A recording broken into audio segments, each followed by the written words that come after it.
ጃንሆይ ከዙፋናቸው ሊነሱ ሲሉ ወንበራቸው ሲጥ ይል ነበር አሉ። እውነት ነው? ማን ያለ አላለም? አሁንም አሳሳትከኝ።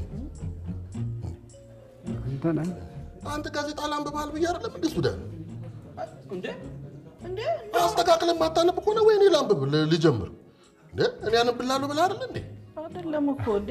እንደውም እኮ የዙፋናቸው ወደ መጨረሻ ዘመን አካባቢ እኮ ዙፋናቸው ቃ አለ የሚል እኮ ሰምቼ ያ ትውልድ ሲያወራ ሰምቼ። አዎ ያ ትውልድ አይደል? እኔም ትዝ ይለኛል።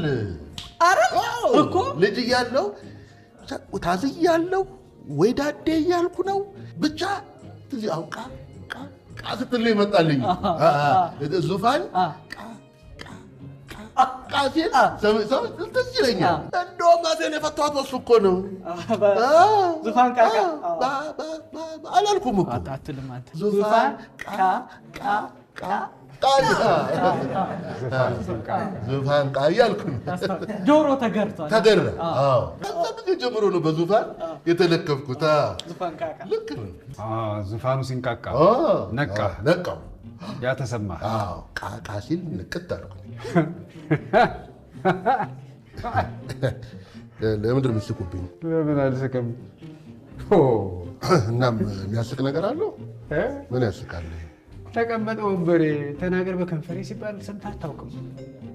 አላውቅም። አታውቅም? አላውቅም። ካላወቅኩ ምን ላድርገው እንዴ?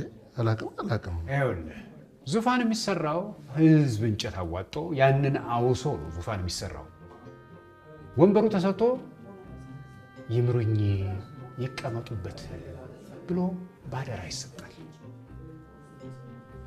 ህዝብ ሲሰለቸው፣ ሲደክመው፣ ሲታክተው በቃኝ ይልና ያዋጣውን እንጨት እየመዘዘ ይወስዳል እኮ።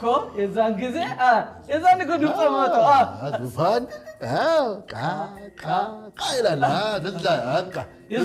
የዛኔ ነው። በቃ ልጅ እያለሁ እኮ ትዝ ይለኛል። የጃንሆይ ዙፋን ትዝ ይለኛል። አመጡት እኮ ታሪካዊ ሂደቱን አመጡት። ጥሩ ነው። እናንተ የጃንሆይ ነው የሚሰማችሁ?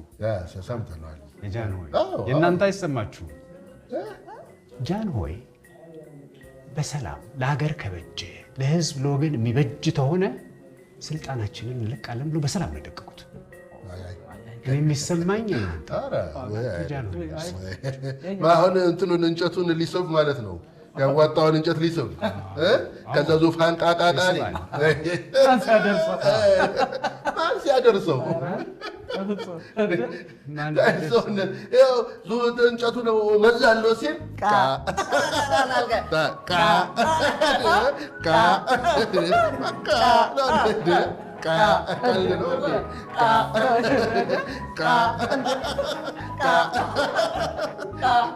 ይልቅ ነገሯቸው። አይገርማችሁም? አይሰማቸውም? አይሰማም። አናድርሶት ጆሮ ለባለቤቱ ባዳ ነው ማለት ይሄ ነው። ባዳ ነው። አንገናኝም።